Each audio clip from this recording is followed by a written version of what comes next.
Well, I think the biggest benefit to humanity from all of this is they will be buying more meat online.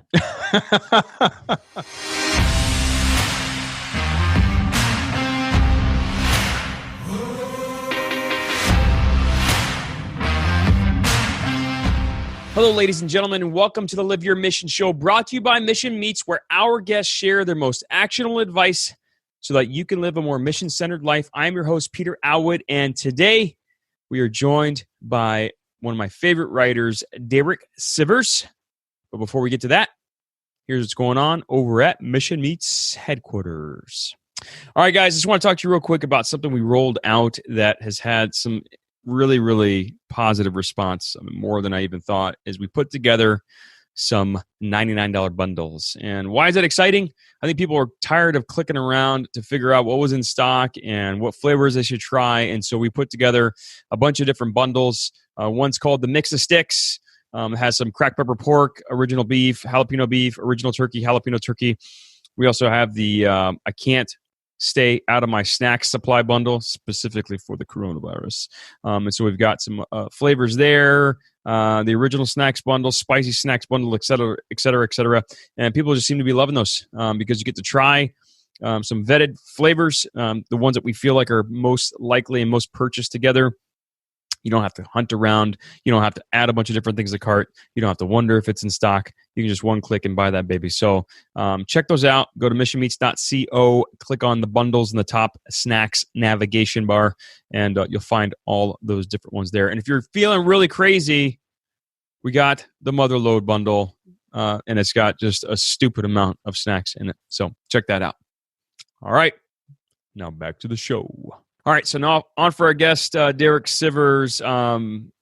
This guy is self-proclaimed pop philosophy writer, and rightly so. It's incredible work, and then he's recently launched a podcast where he reads these posts, and he's just got a great voice to go along with just some beautiful writing. And I was telling him, I was excited to have him on because he can break down these seemingly like difficult thought processes, difficult decisions in life, things that you're struggling with, and just break them down, and you'll read it and you'll say, oh, yeah.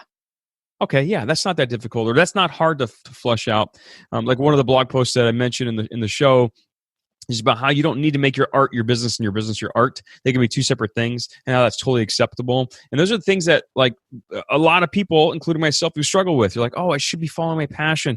I should be not working this profession. I should be following my dreams and all this stuff. And so he can break it down, and you can feel okay and having your work fund your art, and your art not necessarily funding your lifestyle. And so that's just an example. And so just some really quick things that we touch on. There's so much here, and I had like 50 bullet points that I wrote out, and I'm like, I can't touch on these things in the intro. So a couple of things. In the past, he was the founder of CD Baby, sold that company, put a lot of that into a trust for musicians, which is incredible. That's way back in 2008. But on the show, we discuss how his mission has changed, being incorrectly categorized as an entrepreneur, about the thought process of admitting when your mission has changed instead of following an expired path. And I love that he used the word expired, and how that can hold you back. And we talk all through that.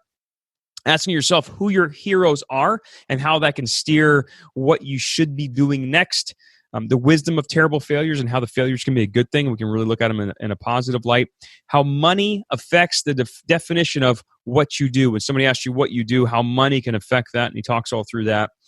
And then asking the question, what you hate not doing, instead of what do you love? And I just love the way he positions things, where it's like, if everything was stripped away, what would you hate not doing? And diving into that and figuring out what it is that you love about those different exercises, and maybe how that can inform who you want to be and what you want to do, and what you want to strive for next. And then during the Reaper round, which we couldn't ship him any Reaper because he's in Oxford, England, and that would be illegal. So during the Reaper round, he doesn't get to eat them. Right, that's what I'm trying to say. During the Reaper round, he mentions his favorite quote, his biggest business blunder, and how you don't know what you want until you try it. And we'll talk through what that means. All right. Now, please enjoy my conversation with the incredible pop philosophy writer, Derek Sivers.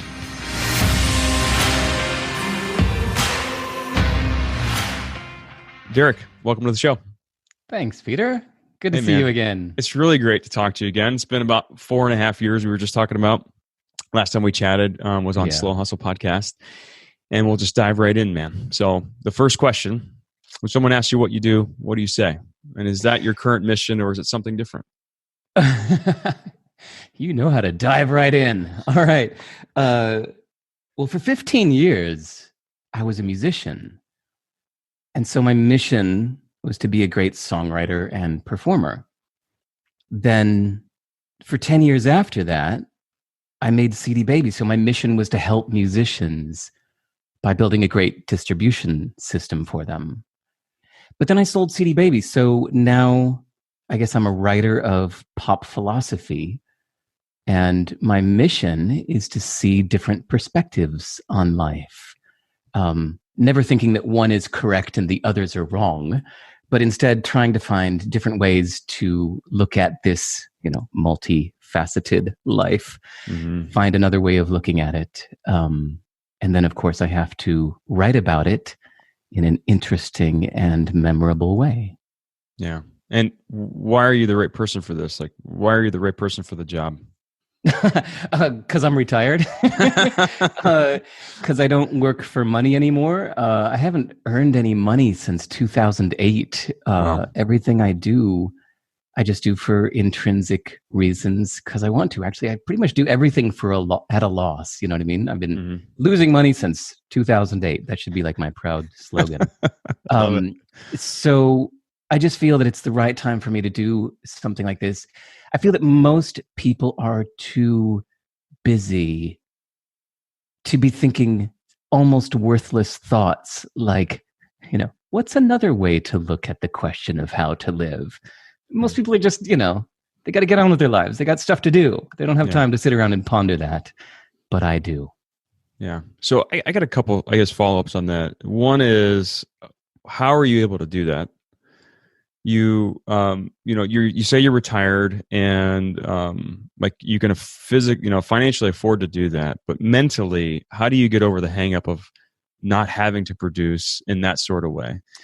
Because I think it's not just a luxury that you've got because you are financially okay, but I think that there are plenty of founders that have exited for hundreds of millions of dollars and almost immediately they jump into another venture that has to produce, that has to make money, and they haven't allowed themselves to think the way that you're thinking. So, what is it about you, or what has changed in your mind, your thought process that allow you to think that way? I almost did that. I almost did that thing you're saying. When I sold CD Baby, I almost moved to Silicon Valley and thought that I should be an angel investor now and do that thing that people do. Right. And I probably would have made a lot of money if I did that because I would have moved there in 2009 when things were at their, we call that the trough. And it would have been a very profitable 12 years. But as soon as I just took one little step into that world, I just went, I don't like this. Like the reason I did CD Baby was to help musicians. Like I was a musician helping other musicians. And then I feel like I got incorrectly categorized as an entrepreneur. When really that wasn't, when I meet other entrepreneurs, I feel like we don't have much in common. When I meet other musicians, I'm like, oh yeah, now we can talk. Like I have more in common with musicians and authors and artists. When I talk to other entrepreneurs, unless they're also on their own mission, speaking of, I feel like we don't have much in common. It's weird when people start talking to me about investors and doing our second round Series A, but I actually have no idea what they're saying. I never did learn what that stuff means. Yeah. And I don't want to. I hate that world of, maximizing, what do you call that? Maximizing shareholder return. Yeah. No. So, so I took one step into that world and then ran the other way. And it just made me question, what do I really want? Also, when it comes to money, I think, when we see those people who have a car or a house that's just overflowing with junk, we call them hoarders. And we know that that's like a mental disorder. But yet if somebody has $100 million and they feel that they need 100 million more, we go, hey, right on. I think it feels to me like it's a disease. Like, why would you ever need more? what are you going to do with that money? You can't spend it. So, I mean, yeah, to each his own. I mean, I figure that everybody's got a comfortable set point where they see themselves, where it aligns with their self-image. And, you know, there's somebody out there who is a billionaire and feels like it's not enough. It doesn't match their set point to match their self-image. To me, I hit a few $1 million and I'm like, yeah, that's enough. Yeah. I'm never going to spend that. So I would be a fool to try to earn more. Do you think that you have this certain perspective and mindset because you've kept your mission at the forefront, and that is what has allowed you to say, no, I don't need to go that direction. I don't need to move to Silicon Valley. I don't need to be an investor. That has nothing to do with my mission in life. Is that what it is? Yeah. Well, part of the reason I answered your first question the way I did in these 3 parts, like, well, I was a musician, then I was the CD Baby guy, now I am a pop philosophy writer, is this idea that it's ever changing, that we have to admit when our mission has changed. It can be tough to realize. Sometimes it's very slow and creeps up on you, and you just notice it more as a lack of enthusiasm for a while. And then you have to realize, like, you know what? I think that I'm following an expired path. You know, so yeah, that's what I mean, where I said, like, as soon as I sold CD Baby, I originally started doing that typical plan of moving to Silicon Valley, and then just right away went, no, hold on, this is kind of my old path, something's expired. So yeah, I had to see what my new mission was, and even that, it took me a while. You know, the answer that I just said, where you asked me to define it, and I said I'm a writer of pop philosophy. That only occurred to me a few months ago. Well, maybe it's been a year now. Up until a year ago, if you would have asked me, I would have said I'm a programmer and entrepreneur, because I was still saying my expired identity. I didn't know it expired, but I just always felt like, well, I'm still saying this. This is what I do. This is what I am. You know, it's like if somebody says, what's your name? You just say, Peter. You don't rethink it every time. You know, so I had just said, you know, if somebody said, what do you do? I said, programmer and entrepreneur. And it took me a few years to realize that that's not what I'm really doing anymore. What did it feel like when you realized that that wasn't who you were anymore? Liberating. It came. The question that changed my mind is when I asked myself, "Who are my heroes?" And when I wrote down my heroes in my journal, I looked back at the list, and they were all my favorite authors. It's like, my favorite authors are my heroes. There's not a single entrepreneur or programmer on this list. Although programming is still like my top hobby. I actually spend as much time programming as I do writing, but it's just a hobby. It's not a profession. I'm not trying to be great. I just enjoy it. So, yeah, it was liberating, because I went, oh yeah, this is what I really love. This is what I really am. I love ideas and communicating and writing and thoughts and learning and creating. And yeah, I like that more than business. Yeah. Yeah. And you're excellent at it, by the way. So I asked the question because I think that, and this is me personally, but I think it's true for a lot of people, is that you identify with a certain profession and you're really good at it. Like CD Baby, you know, musician, whatever, fill in the blank. You're really good at it. And it feels like forever.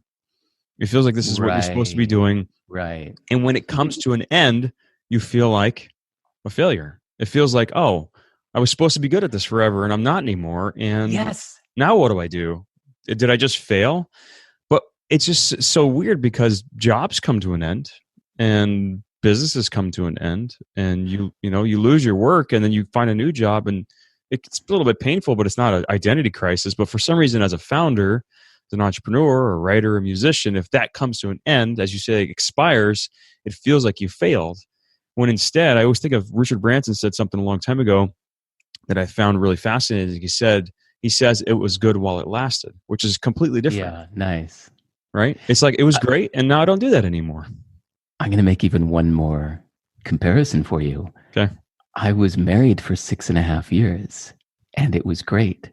And then one day, the two of us, we went out to a movie on a Saturday, and then after the movie, we just kind of looked at each other. We got a lemonade, and we just kind of said, I actually don't remember who said it first, but one of us said, "Do you want to break up?" Wow. And the other one said, "Yeah, do you?" We both went, yeah, let's break up. Yeah, cool. You're not upset? No. Are you? No. Cool. Wow. All right. We just like walked home together. We're still living together, whatever. And we just like walked home together, like, wow, we just broke up. It's exciting. We're like walking home arm in arm. Like, wow, we just broke up. Like, that was a good marriage. It was great while it lasted. Because it was honestly, we never even fought. It was like the perfect relationship for 6.5 years.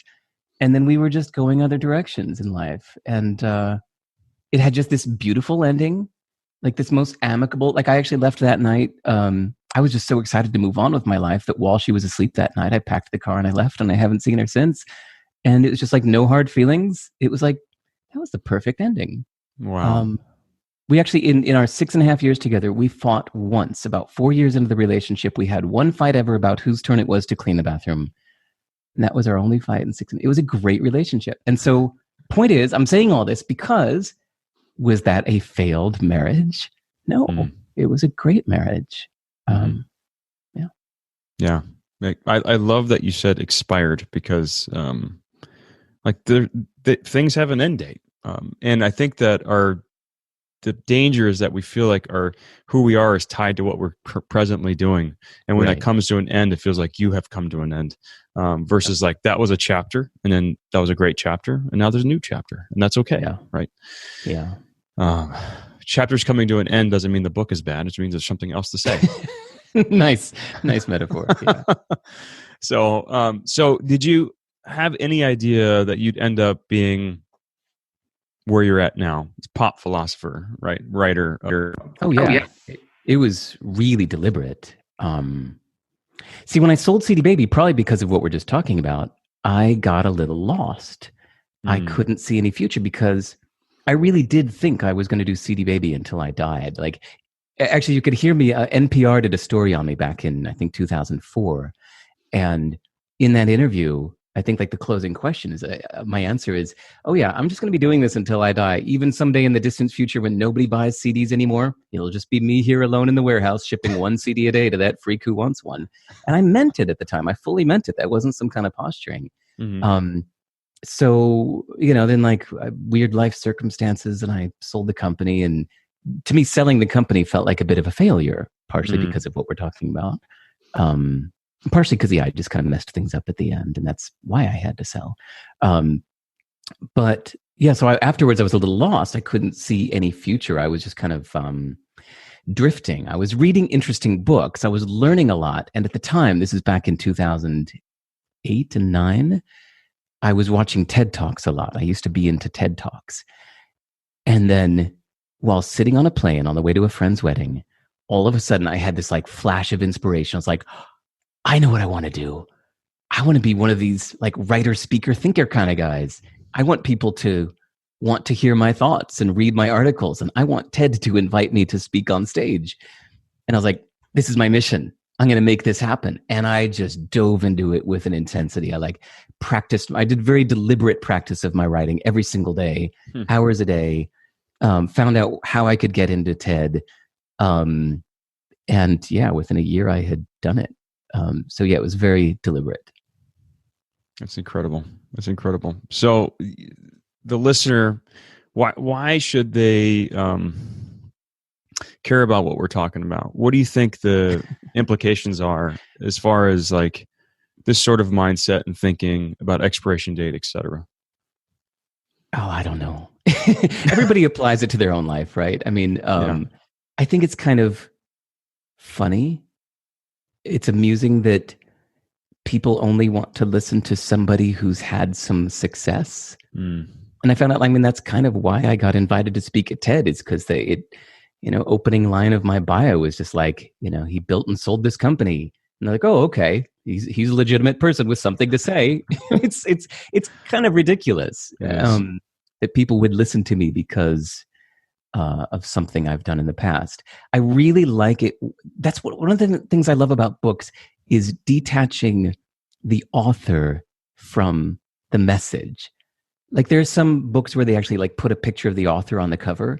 And when they do that, I literally rip the cover off the book because I'm like, this isn't about you, dude. This is about me. I'm reading this book for me. Like I care about what you're writing. I don't care who you are, because I do believe that you should be able to get some amazing wisdom from some terrible failures. Mm-hmm. People that are terrible failures probably have some great wisdom to share, but most people don't listen to it because we just want to listen to successful people spout platitudes that are meaningless. So I always just assume that people shouldn't care what I have to say about anything unless the content of what I'm saying is useful for them. Yeah. Yeah. My friend and mentor always says that early failure is much more powerful than an early success. Because when you fail, a lot of the times, like, these are the things that went wrong. This is the mindset that I was in that didn't work for me. Yes. Right. Yeah. It's so useful to share your failures. People don't do that because I don't know why they have an ego that's fragile and they want to look good, or they want to get hired for consulting gigs or something. So they don't want to admit that they've had failures. But yeah, right. I think admitting your failures and sharing the lessons learned from your mistakes is way more powerful than just talking about what you did right. Yeah, because a lot of times things went right and you don't even know why. It could have been luck, some timing. You had no control over either one of those things. Yeah. And so it's hard to measure that. A friend of mine, we were speaking the other day, and he was talking about something not working out. And I said, listen, Google's had plenty of products that they've killed off. They just couldn't work. And I'm pretty sure we don't have anywhere near the resources that Google has. And if they had things that didn't work, do you think that you shouldn't have things that wouldn't work out? Nice. Is it possible that things wouldn't work for you if it couldn't work for them?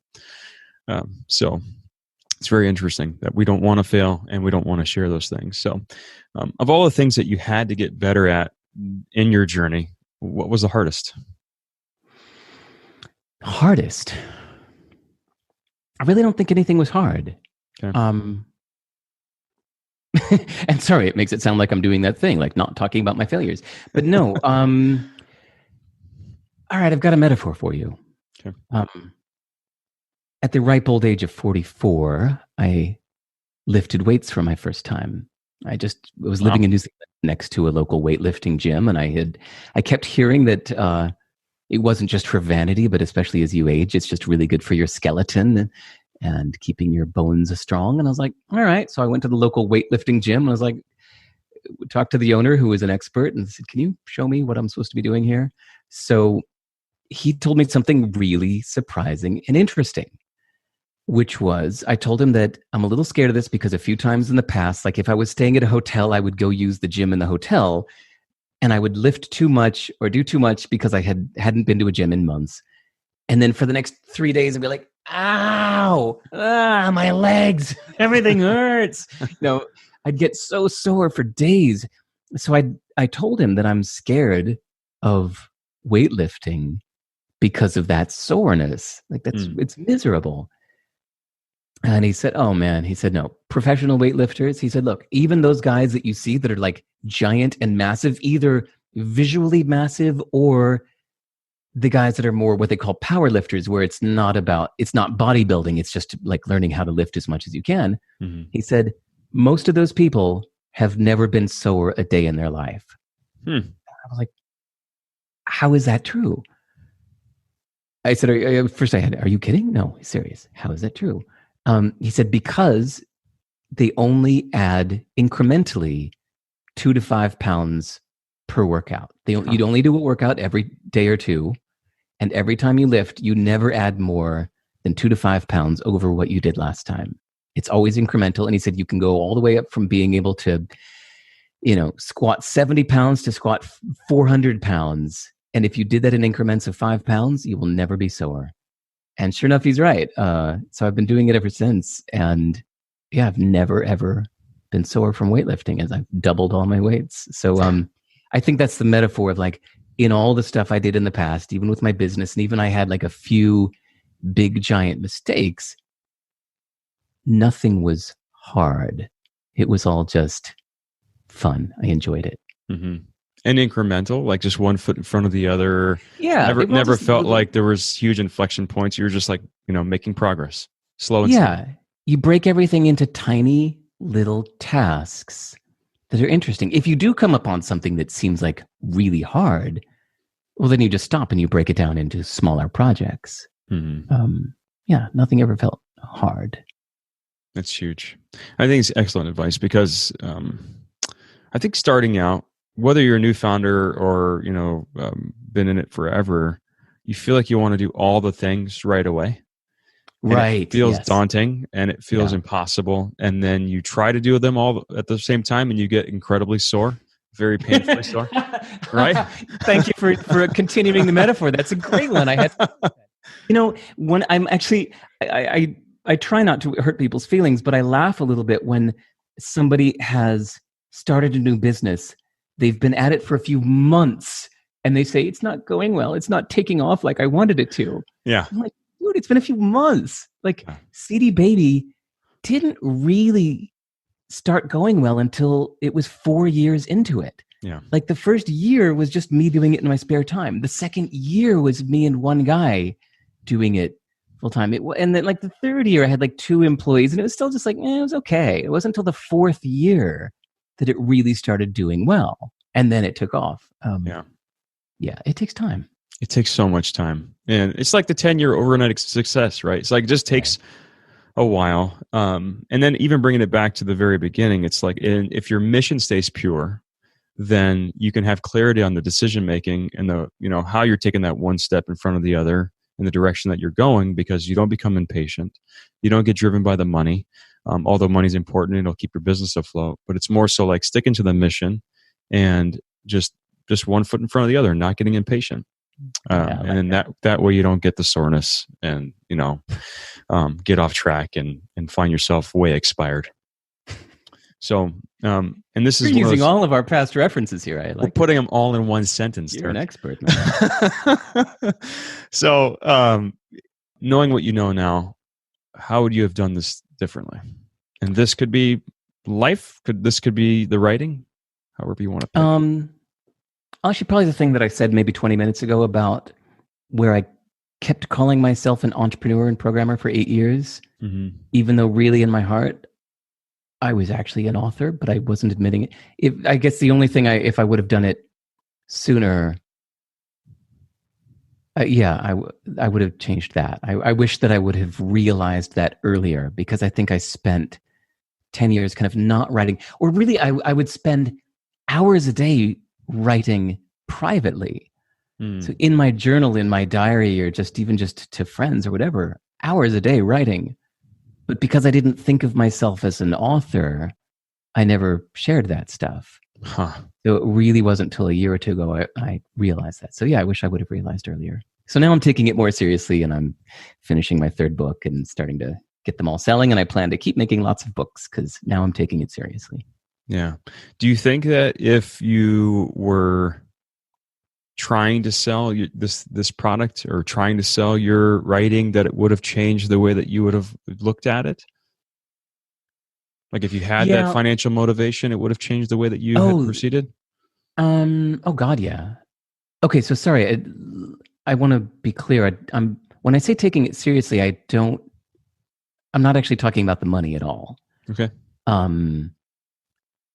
So even when I say I've got 3 books coming and all that, that's just kind of like, it just means I'm taking it seriously. The way that I used to take my music seriously, even though nobody ever bought my music either. Well, in the big picture, nobody.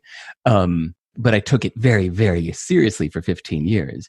It wasn't about the money. It's more just about like, is this my real thing or not? Am I taking this seriously and aiming to be great at this or not?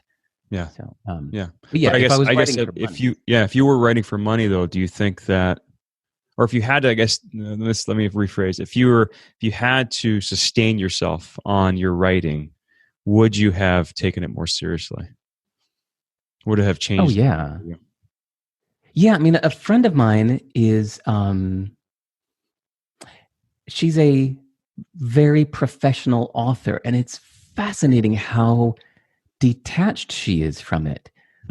She does that thing, like she looks at Amazon search results and keywords and what people are looking for and runs test advertisements and stuff like that to see what are the most desired ebook subjects people are looking for.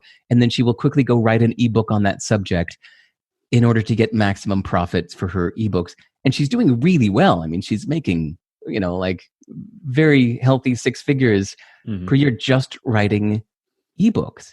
And they're not bad. They're not great. And she knows it. She knows they're not masterpieces, but they're pretty good. She takes it very seriously and does a lot of research to try to make the best quick ebook she can on a subject that people want to know about. She researches a lot and tries to write it well, and then enlists editors and ghostwriters to help her make it the best it can be. But that, to me, is somebody who's doing it for the money.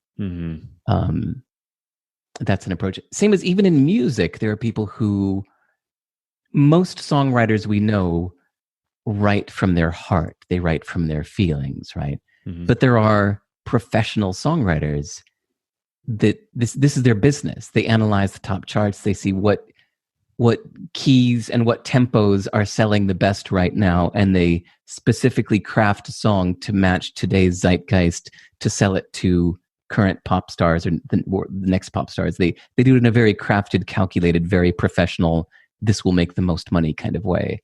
So I'm glad I'm not doing that with writing, because honestly, I probably wouldn't do it anymore. Like that would take all the fun out of it to me. In fact, I know some programmers that are surprised how much I love programming. And after they ask me a couple questions, it becomes clear that the reason I love programming is because I'm not doing it for the money. I'm doing it as a hobby. If I suddenly had to write software for some bank or whatever, I wouldn't love programming anymore. Yeah. Yeah. It reminds me of, you have one of my favorite and probably my most quoted article of yours is The Balance. And it's how to do what you love and make good money. And I think I just quoted it the other day. This is probably before you and I were emailing, but about this interview. And there is a compulsion to take and find your purpose or your passion and then make it your job. And if you can do that, that's great. But the majority of people, unfortunately, you're really good at things that will pay the bills, but aren't exactly what you're like jumping out of bed excited about. Yeah. And I love the way that you put it in the article, because it's just like, well, that's okay. Then that will be the way that you finance your art, and you can keep the art pure, and you can do it for fun. You can do it for free. You can do it for people's benefit. You can give it away, and you can still have a roof over your head. And those can be two separate things. I guess really what I was like drilling down on, and the question is, if you could keep your writing pure, but you had to use it in order to like finance your life, do you think that that would have been the kick in the rear you needed to say, oh yeah, I'm not a programmer anymore, that is expired, and I am going to take it serious? And maybe I guess I'm just curious as if you would have maybe discovered that faster, or if it would have maybe poisoned the purity. Well, I've never talked about this publicly, but there's an interesting. So sorry, my short answer is no, and here's why. Okay. Is money kind of messes things up. Money can mess with your head. So you could define that what you are professionally, like what is my professional title, is whatever pays you. Because if you're not getting paid for this thing, well, are you really this thing, or is that just your hobby? What you are, what your professional title is, whatever pays you. So at the very beginning of this, I said that I haven't made any money since 2008. And from my point of view, that's true. I haven't earned any money since 2008. But the money I made selling CD Baby is sitting in some Fidelity account invested in passive mutual funds. And for about 5 minutes a year, I log into that account and I rebalance the asset allocation. And that's it. So that my savings from selling CD Baby pay me out the only income I've earned since 2008. So in some senses, if I wanted to answer the question, if somebody says, so what do you do? Meaning in like a professional sense, in some weird way, I could say I'm an investor. But if they said, oh, where do you invest? I'd say, well, actually, I only work for 5 minutes a year. But technically, that is the only thing that has paid me since 2008. Yeah. Is that 5 minutes a year I spend investing. So yeah, money messes with your self-definition of what you do. To me, I'd rather get into the more intrinsic motivations? Like, who are your heroes? Which direction are you facing? What do you aspire to?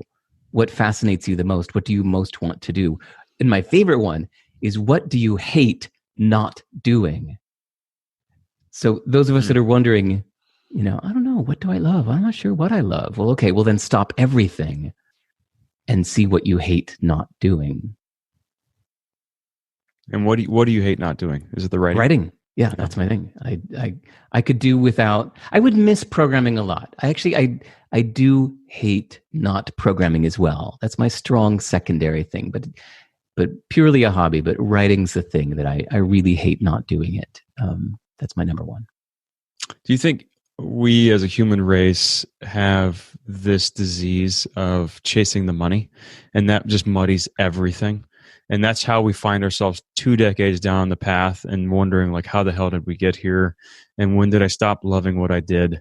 And when did life stop feeling invigorating? When did I stop feeling alive? Like, do you think that's what it is? Or a big part of it? No,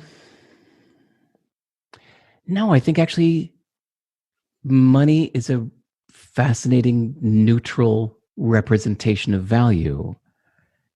And so if you want to do good in the world and be valuable to the world, money's a pretty good indicator of how valuable you're being to the world. And that's the classic case of the starving artist, right? Is a starving artist is somebody whose art is valuable to them, but not to others. And so they spend all their time doing something that means a lot to them, but means almost nothing to anybody else. And that's why they're the starving artist. But in most senses, I think it's actually following the money can be a good compass within reason. Of course, we can think of ridiculous exceptions where you're, those jobs, it's a middle-level management where you're pushing papers from left to right, but it pays you well. That's an exception. But most things, the world rewards you according to how much value you're actually contributing. So following the money can be a good compass. Okay. All right. Now, this is where we typically switch gears to the Reaper round, but we didn't. Hey, I'm so sorry. Yeah, since everybody's sorry. I'm in Oxford, England. It would have taken a long time, if ever, for meat to cross borders during these times. So, I would have had to ship it to you illegally, quite frankly. Okay, yeah. So yeah, Peter and I decided, sorry, I'll have to skip the actual eating part of the Reaper round, but I would love to answer some of those questions. Yeah, and you'll just have to just feign like your mouth's on fire and that you're right. It's really, really hot. Okay, so we'll go through these. I know we're coming up on a time stop here, so we'll try to get through these in the next 15 minutes. But first question, favorite book. Could be something you've read in the last year or a classic for you. Best one I've read in the last year is The Courage to Be Disliked. Okay. Fascinating book. I think everybody should read it. Don't let the title throw you. The book is about many things, and I think the courage to be disliked is one of 20 things that the book talks about, but it's a fascinating, radically different look at human interactions and responsibility. And it's written in a really different way, really unusual way. It's a Japanese book that was translated into English, and so it's like a conversation between a cranky student and a wise master. Fascinating book, The Courage to Be Disliked. Please get it. I love it. I'll check that out. Any quotes you live your life by? What's great about this? I learned that one as a teenager from Tony Robbins. That whenever things go bad, you ask yourself, what's great about this? And your instinctive answer will always be, nothing. Everything's bad about this. This is terrible. I said, okay, but keep asking. And eventually you'll find something that's good about this. So no matter what bad things happen to you in life, ask yourself, what's the upside? And eventually you'll find an answer. And I like the effort it takes to find it. You have to kind of flex your brain to find the upside. Yeah. Switching your perspective. I mean, we're recording this now, like in the midst of all this, corona crisis.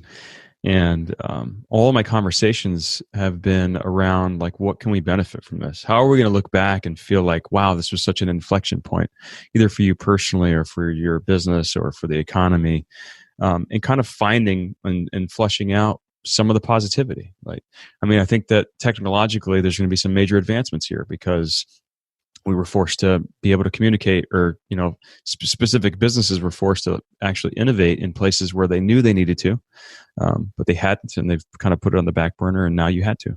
And so there are some positive kind of outcomes, and you've got to focus on those. Well, I think the biggest benefit to humanity from all of this is they will be buying more meat online. Sorry, Peter, couldn't help. I appreciate that. And it is not a bad time to be selling meat online. That's hilarious. Thank you for that, Derek. Biggest business blunder, and how did it set you up for success, or did it? Biggest business blunder. I accidentally signed away 90% of my company without realizing it. If you want to hear the full story, it's in my first book called Anything You Want, that Seth Godin published in 2011. Love it. But yeah, I accidentally signed a document without reading it that signed away 90% of my company, and I didn't realize it for years to come until one day I was talking to my accountant, and he said, "You do know you don't own 90% of your company, right?" I said, "No." But wow. How did it set me up for success later? It didn't. It was just a mistake. It was just a big, damn, stupid mistake. And nothing better ever came out of it. And I think about this sometimes with regret. That if you have something, if you, say, do a big mistake in life, and you really regret it, and you're telling it to a friend, and your friend cares about you, your friend will often say, "Oh, that's okay. Look at the upside. Look, it's not so bad. I mean, maybe this." And lately I've had to stop and think, wait, is this something that I want to sugarcoat and put a silver lining on? Or is this something where I actually really need to feel the pain from this? No sugar. No silver lining. I need to feel the pain from this in order to not make this mistake again. So yeah, there was details don't matter, but yeah, about like 3 or 4 years ago, nothing to do with business, just kind of in personal life, I did a big mistake. I did something that I really regret. And my friends tell me, "Oh, don't worry about it." I'm like, no. I need to regret this. I need to feel that pain. So, no, I think it's important to remember that not all mistakes and business blunders will set you up for success later. Some of them are just big damn mistakes that you should feel bad about. Big mistakes. 2 things on that real quick, Derek, is one is I'm pretty sure you've never made that mistake again, which is signing 90% of your business over by accident. That's pretty specific. Yep. Right. And then the other thing is about the not sugarcoating is I frequently think about how you have to lean on past pain, and it's good to feel it because you'll know when you're about to make that same mistake again, because you'll have that muscle memory. I know that, I had a bad business partnership in the past, and I can feel when something feels like that. I can feel like, oh, this feels like some of those decisions I made during that past experience. And you can identify them quickly, and you can actually see it in other people where they're about to go down the same path. And you can say, hey, I've done this before. These are maybe some of the things you want to be wary of, because that looks very similar to something I went through. And you're able to kind of use that wisdom for others. And then you have that, you can only do that if you don't sugarcoat it or try to make it seem like what it isn't. And you can use that to your benefit in the future. So I almost feel like that is also a way to set yourself up for success later, is by learning from that and then maybe not repeating them. Right. Just a thought. Okay. Where would we? We were at the best under $100 purchase that's impacted your life most recently. Best under $100 purchase. Well, besides my nice mug. What is this? A red panda? I went to the zoo with my kid, and I just thought the red panda was so cute. I got a great big teacup. No, I'm going to vote for something that is actually a negative amount something that was less than $0. Okay. And that was selling everything I don't need in my house on eBay. Okay. I systematically went through the house and everything that I haven't used in a few weeks. I was like, can I do without this? I can, can't I? Took a picture of it, wrote a little paragraph, put it on eBay for $1. Somebody came and took it. And I did that for a bunch of things. It made me so happy. It made them so happy. Oh my God, they got this $400 thing for $1. They're happier. I'm happier. That was my best under $100 and under $0 purchase. That's incredible. Why the dollar versus just give it away? You wanted to feel like there was a transaction kind of thing where, how did that work? I think actually on eBay, you actually have to set a price. Yeah. So just $1. I mean, I didn't ask for the $1 when they came.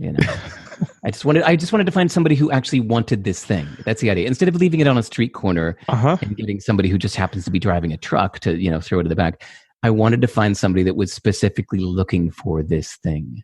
Got it. Somebody who wants. That's who I want to have this thing. Is somebody who wants this thing. So I was just telling you, we recently, sold our place, and same exact psychology. We had a yard sale, and I was just like, "Let's not have a yard sale. Let's just donate this crap. This is a waste of time. I don't want to spend my Saturday doing this." But I realized very quickly that it wasn't about that. The family, my wife, my kids, they wanted to see someone who was excited about what they were getting rid of. And Nice. It was 50 cents or whatever. It didn't even matter because they ended up donating most of the money to a charity. But that's what they wanted to do. But it was nice for them to see okay, I really kind of didn't want to part with this, but I also don't have any use for it. And it's nice to see someone else excited about it and to know that they're going to put it to use. So it sounds like very similar psychology. Cool. Yeah. In the last 5 years, one new belief, behavior, or habit has most improved your life? You don't know what you want until you try it. Until you've actually tried something, anything you think you want is just a theory. And you have to actually go do it in order to know. A couple years ago, there were a few things that I thought I wanted to do, a way that I wanted to live, where I wanted to live, how I wanted to live. And it wasn't until I went and tried it. I went, oh, never mind. I don't want this. But man, I spent hours and hours and hours in theory thinking I wanted that, or actually feeling like this is a fact. This is what I want. And then when I actually did it, no, not at all. So all these people who here's an example. I mean, this would have been a good example up until a month ago. Somebody who's thinking of quitting their job. I don't think anybody's going to be quitting their job now. But people, if you think you want to quit your job, give it a test run first. Go take a 2-week vacation or something like that to see, or take a sabbatical or something to see if you actually want to, or if you think you want to get into this new field, you think you suddenly want to get into robotics or 3D printing or whatever it is you think you might want to get into. You think you want to be a programmer. You have to go try it to know, because that's the only way to know, is to actually try it. Mm-hmm. And your advice would be to I call it the MVP, right? Minimum viable product. But your thought process is also to test it, right? In a way that's low stress, low risk, right? I've got friends that decided they wanted to move to Hawaii, and they sold everything, and they sold their house, and they moved there. And in 2 months, they realized, I don't really want to live here. And all I could think of was, you could have taken a vacation there, right? Exactly. You could have rented a house for 3 weeks and just found out that you didn't like it. That would have been a lot easier, I think. I used to live in New York City, and a lot of people in New York would do that. New York would stress them out. They'd freak out. They'd say, I want to move upstate. And they'd move upstate into the rural forest of upstate New York, 4 hours from anything. And after 2 months, they'd go, oh, never mind. Never mind. Yeah. But I mean, that's actually an example where you had to do it to know. So maybe the wisdom inside of this is, don't cut off your other options or something. Yeah. Try things before you decide that this is what you want. Yeah. Try before you buy. What's something a regular follower of your work wouldn't know about you? I am a citizen of India and a resident of Portugal. Okay. Wow. Just for fun? Basically, yeah. I don't have much more to say about that. That's just, there's something nobody knows.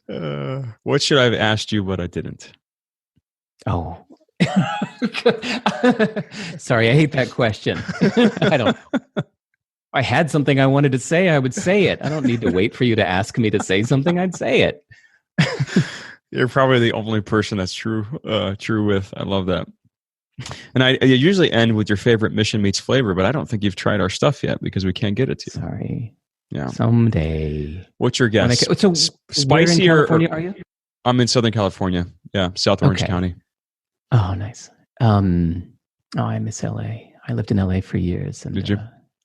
Yeah. In fact, I'm curious what you might think. If you go to sivers.org/LA, okay. I wrote an article. It was actually a long email to somebody once on my advice about moving to LA. And when I was done, I thought, this is a good article. And I posted it and I emailed it to a bunch of people in LA and everybody went right on. Like, this is pretty accurate. So, sivers.org/LA. But anyway, yeah, I would love to try. I would guess that I would not be a super spicy guy, but I'm usually the one that I like things that have an interesting flavor. Like my tea tastes right now. My favorite tea right now is a Singapore tea that has inside of it black tea, green tea, coconut, and toasted brown rice all mixed together. Is so good because it's complex. It's got like 4 things going on in there that you can taste. To me, that's so much more interesting than a typical English breakfast tea. So I'd probably be the same thing with the meat flavors, where you almost have to stop and think as you're chewing. I like that. Okay. We've got a new flavor coming out, and it's Moroccan spice, and then it has golden raisins in it. And perfect. Right. And so it's just like this, something like more of a meal and less of like just a boring snack kind of thing. Yes. So that sounds like it would probably be up your alley. But yeah. Well, Derek, man, it's been a pleasure. Like, super appreciate chatting with you again. And sounds like you said this is your second interview with someone? Is that what you said? Yeah, something like that. But yeah, it's just kind of, I think I got lost in my other work for years, and I just didn't want to turn on the microphone or turn on the camera. But I've rejoined the world again. Yeah. It's fun. But yeah, anybody, if you're listening to Peter's interview and you made it all the way to the end, go to sivers.org and send me an email and say hello. Yeah, that's awesome, man. If somebody wants to keep track on what you're working on, is that the best way? Or somewhere else? Yeah, okay. Just go to my site, and I've got a little email list. It's just a private email list. You can join if you want, but I don't really care either way. I love that about you, man. Well, Derek, it's been a pleasure. I appreciate it. Thanks, Peter. It's fun. Take care. All right. See ya. See ya. Thanks so much for tuning in. It means so much to me and the entire Mission Meats team. Now, I know every show you watch asks you to do something, right? Asks you to subscribe, leave a review, share the show, all this stuff, right? But it's because it's the best way for us to grow our show. So, what do you say? If you know someone that would really appreciate listening to this episode, hearing the actionable advice, share it with them, will you? Shoot them the link, iTunes, YouTube, however you're watching this thing. Tag them in the comments. Share the show with someone. Okay, it'll help them. It'll help us. It'll be great. Okay, we're putting this content out so that viewers and listeners like you have gotten some benefit out of it, right? And so if there's something else that you want to hear about, either from a person or a topic, shoot me an email, peter@missionmeats.co. That's peter@missionmeats.co. And I'll read those emails and see if I can get that person on the show or an expert in that topic that you want to hear about so desperately, right? Last thing, you watch this guest try or not try to eat the Reaper. If you want to try to eat the Reaper, right? We've got a challenge going on social media right now, specifically on Instagram, but you can do it on Facebook too. Record yourself eating that bag, tag it with Mission Reaper. Tag us also, right? And for a chance to win $100 of free, delicious Mission Meats product for the most hilarious or creative video. So if you want to do that, grab a bag. All right. Now get out there and live your mission. Thanks a bunch.